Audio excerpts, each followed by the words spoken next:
put weeks into this, thousands of dollars into this. Ma'am, I do understand that you're... Why is there so much conflict in the construction industry? I ask myself this all the time.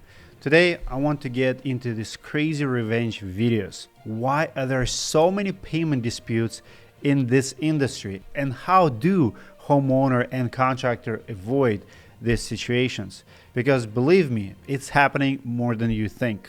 In Colorado, a contractor destroyed a brand new bathroom with a sledgehammer. He said the homeowner didn't pay. She said the job wasn't done. I do understand. This is crazy. We put weeks into this, thousands of dollars into this. He's I mad. do understand. Sir, please stop. Please stop. Is somebody gonna pay me? Sir, I'm just asking you to stop. It's not your house to destroy. Well, It's my property. it's not your house to destroy, but it's his job, so he's rationalizing it by destroying his work, not your house. This is my property. I have receipts for everything. Yes, ma'am. I do understand that you're... This is crazy.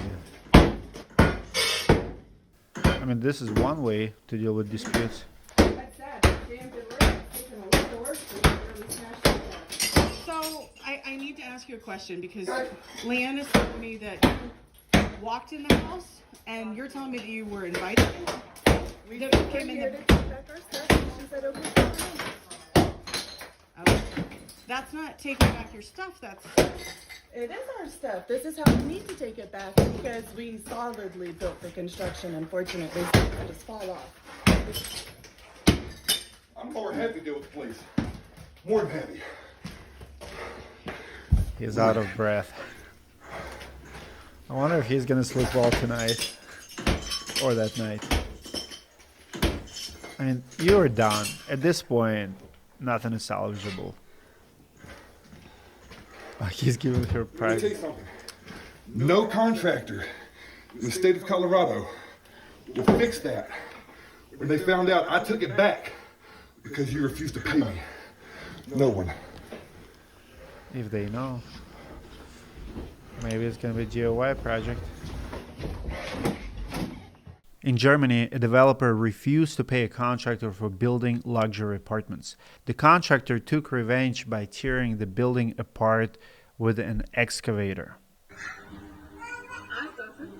Oh wow, they brought excavator. That's extreme. People with excavators are the most dangerous. You've seen them smashing cars, you've seen them smashing buildings. Someone who owns an excavator definitely can make some damage with it. Wow, but how many units are there? Is it just one or two apartments or three? Is it an entire building? Is it a commercial property? He's keep going. He's leaving? No, he's going. It's apartment complex. He didn't get paid until. Oh, this is a lot of damage. This is sad. It's beautiful work too. Look at those beautiful decks with the glass and everything. In Australia, a contractor wrecked a new driveway after an argument over payment. At your place. An extreme act of frustration. Extreme act of frustration. Laid this concrete days early. Look how fit those people are. Concrete workers are one of the fittest. Should have paid. Now it's going to cost Should have paid. more to get it all dug up, taken away, and poured again. Jesse said This is a lot of hard work too, just to do this stuff. she paid $2,500, but wouldn't budge on the final amount after a dispute over the cost of rubbish removal. You're in the trade for a long time and Oh, this is the dispute over change order. they don't want to pay at the end of the day, so what do you got to do? Didn't want to pay. This is what happens. As a small business owner with a young family, Jesse says he's tired News of called. being off and has threatened this before, admitting at this moment he'd had a gutful. I don't like destroying something that I've just built. Like, I take pride in my work and I love concreting and I love doing it. The homeowner says she was threatened after complaining about the quality of the job. You're paying now, or we will smash the concrete. You would have paid them? Of course. but they refuse to finish the job. Well, as you can see, once the concrete has set, it has certainly left a real mess. The family say they do intend to repair it themselves. The incident happened late last year, but was posted online just days ago, dividing opinions, while both sides remain firm. What do you think? What they wanted, not what I wanted. I just want to get paid. A bitter battle. Just want to get paid. Steve Hart, 7 News.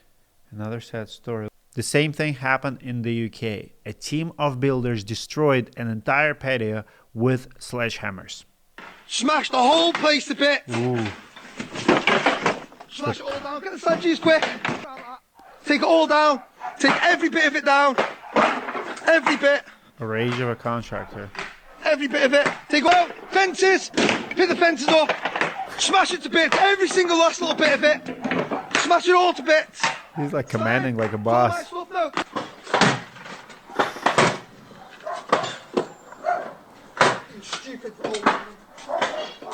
Funny, they always opt in to sledgehammers for destroying. Smash it to absolute. All the way. All the way. Job. Get it all up. Smash it to bits. That's it, Lee. Get it all up. All flat paving. Get it all up. Get it all mint. Full patio. Block everywhere. We're taking our materials all back. Here's what happens. It's exactly what happens. That's the 5 times to make payment. Oh well. 5 times. No more. No more Yvonne. We hate Yvonne. Close here now. Oh, we're going. We're in all right. All the materials are all... I feel like someone's gonna go to jail over it. That was the fence he done for free for our goodwill. Right, let's talk about it. Bye-bye fence. So why does that happen? Those are just a few most dramatic cases, but this kind of thing happens all the time. It's pretty weird when you think about it. We don't see mechanics breaking customers' cars or hairstylists getting into fights with their clients. So what is going on with the contractors? I've been in the industry for 20 years, and this is my take. Number one, contractors feel powerless. Most of these guys are small business owners. They have to front the cost of labor and materials. If they don't get paid, it could literally put them out of business. They might feel like they can't afford a lawyer or to wait around for a court judgment. It's not an excuse, but it helps explain why some contractors get desperate. Number two, homeowners feel powerless.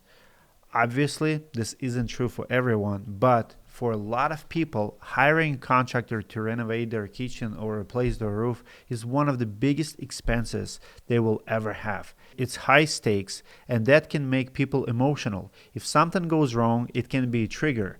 Some homeowners will get really aggressive and even try to back out of their contracts. When you have a contractor and a homeowner who feel powerless, it's a recipe for conflict. But there is one more thing that pushes some of these cases over the edge. Legal myths. If you look at what people say in these videos, it's obvious that some contractors think they have a right to destroy property they worked on. Or they might think it's a legal gray area, but in the United States, it's not. To explain why, we asked a lawyer. If a contractor is actually installing tile in a bathroom, for example, once they've installed that tile, it's no longer going to be their tile. So if you destroy it, that is a crime. And yes, you maybe have a right to get paid from the homeowner, but you don't have a right to destroy work that you've performed at that house, and which has essentially become their house. You're owed money for that work, but you're not owed the work back. Here's the thing. Most payment disputes are handled in the civil courts, and that's a good thing for everyone involved. If you decide to destroy a property, it becomes criminal.